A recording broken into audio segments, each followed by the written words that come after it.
நெரிசலில் சிக்கி பெண் உயிரிழந்த வழக்கில் நடிகர் அல்லு அர்ஜுனுக்கு மீண்டும் சம்மன் வழங்கப்பட்ட நிலையில் அவர் இன்று 11 மணிக்கு ஆஜராக வேண்டும் என உத்தரவிடப்பட்டிருந்தது. தற்போது அவர் ஆஜராக இருக்கிறார். இது பற்றி விரிவான தகவலை தர காத்திருக்கிறார் செய்தியாளர் ஜெயக்குமார்.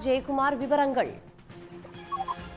புஷ்பா 2 திரைப்படத்திற்கான பிரீமியம் ஷோ கடந்த 4ஆம் தேதி ஹைதராபாத்தில் உள்ள ஆர்டிசி சந்திப்பு அருகே உள்ள சந்தியா திரையரங்கில் வெளியிடப்பட்டது. இதனை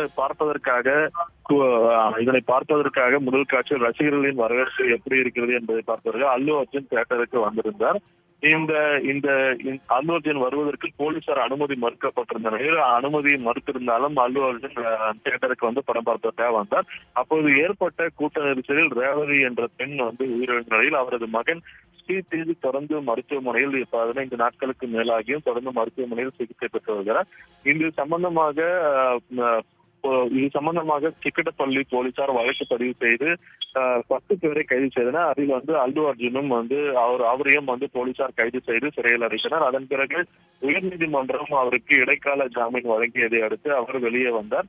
இந்த சம்பவத்தை அடுத்து தெலுங்கானா முதல்வர் ரேவந்த் ரெட்டி சட்டப்பேரவையில் வந்து பேசுகையில் போலீசார் வந்து கூட்ட நெரிசல் ஏற்பட்டு ஒரு பெண் உயிரிழந்திருப்பதாகவும் அவரது மகனும் வந்து கவலைக்கிடமான நிலையில் உள்ளார். எனவே உடனடியாக தியேட்டரை விட்டு வெளியேற வேண்டும் என்று போலீசார் கேட்டுக்கொண்டனர். ஆனால் வந்து அல்லு அர்ஜுன் வந்து வேண்டுமென்றே வந்து படம் பார்த்த பின்பு செல்வேன் என்று கூறி அங்கேயே இருந்தார். தொடர்ந்து இந்த சம்பவத்திற்கு முழு காரணம் அல்லு அர்ஜுன் தான் என குறிப்பிட்டிருந்தார். இதற்கு முதல்வர் சட்டப்பேரவையில் பேசியதற்கு வந்து அல்லு அர்ஜுன் கண்டனம் தெரிவிக்கும் விதமாக அவர் வந்து செய்தியாளர்களை சந்திப்பு ஏற்படுத்தினார். அதில் வந்து போலீசாருக்கு வந்து என்னிடம் வந்து யாரும் வந்து கூறவில்லை, கூட்ட நெரிசல் ஏற்பட்டதாக யாருமே வந்து என்னிடம் கூறவில்லை.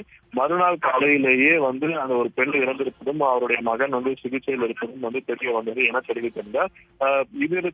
இந்த சம்பவத்திற்கிடையே போலீசாரும் வந்து அங்கு நடைபெற்ற சிசிடிவி காட்சிகள் அனைத்தையும் வந்து வெளியிட்டு நாங்கள் கூட்ட நெரிசல் ஏற்பட்டுள்ளதை குறித்து வந்து அல்லு அர்ஜுனிடம் வந்து போய் நேரடியில் சென்று கூறுவதற்காக சென்ற போது அவருடைய பவுன்சர்கள் வந்து எங்களை வந்து அருகிலேயே செல்ல விடவில்லை. அதன் பிறகு வந்து ஏசிபி ரமேஷ் வந்து மீண்டும் ஒரு முறை வந்து நேரடியாக சென்று அல்லு அர்ஜுனுக்கு இதுபோன்று ரேவதி உயிரிழந்திருப்பதாகவும் அவருடைய மகனும் வந்து தொடர்ந்து சிகிச்சையில் இருப்பதாகவும் உடனடியாக தியேட்டரை விட்டு வெளியேற வேண்டும் என்று கூறியும் படம் முழுவதும் பார்த்துவிட்ட பின்பே நான் வெளியே செல்வேன் என்று கூறியிருந்தார்.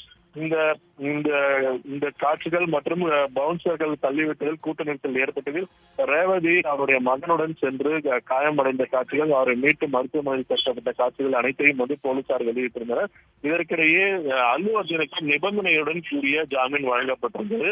அதாவது இந்த வழக்கில் வந்து நீதிமன்றத்தில் நிலுவையில் உள்ள நிலையில் செய்தியாளர்களை சந்திக்க கூடாது, மேலும் வந்து இது சம்பந்தமாக யாரிடமும் பேசக்கூடாது, போலீசாரின் விசாரணைக்கு தடையாக இருக்கக்கூடாது என்று நிபந்தனைகளுடன் கூடிய ஜாமீன் வழங்கப்பட்டிருந்தது. இதற்கிடையே அல்லு அர்ஜுன் வந்து செய்தியாளர்களை சந்தித்து பேசிய விவகாரம் போன்ற சம்பவத்தின் அடிப்படையில் நேற்று மீண்டும் சிக்கரப்பள்ளி போலீசார் இன்று காலை 11 மணிக்கு அல்லு அர்ஜுன் நேரில் வந்து விசாரணைக்கு ஆஜராக வேண்டும் என்று நோட்டீஸ் அனுப்பியிருந்தனர். இதனை அடுத்து தற்போது ஹைதராபாத் ஜூப்ளி ஹில்ஸில் உள்ள தனது வீட்டிலிருந்து அல்லு அர்ஜுன் தற்போது சிக்கரப்பள்ளி காவல் நிலையத்திற்கு சென்றுள்ளார்.